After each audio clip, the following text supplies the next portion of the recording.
Okay, so now that we have successfully been able to install Django onto our operating system, we now want to create our first project, and then the project is gonna be Swift Hub. So we're gonna use the command Django dash admin because now that Django is installed, it comes with the dash admin command. So Django dash admin start project, and we're gonna start our project called Swift.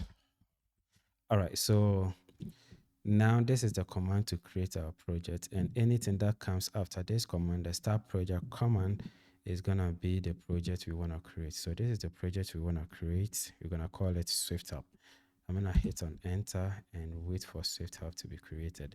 So if I do there, you're gonna see that Swift App is created close to our virtual environment. And if I do open it here, you're gonna see that we have virtual environment and then the Swift App. Okay.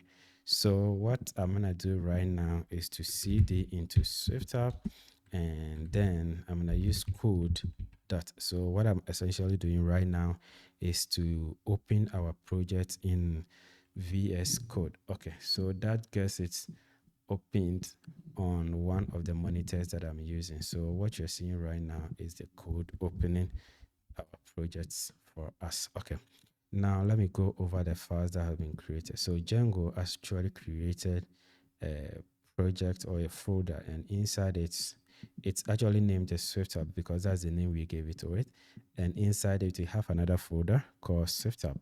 And then we also have managed.py. So I will be explaining all this in a while, but these are the files that have been created. I'm going to explain all of them in a very detail.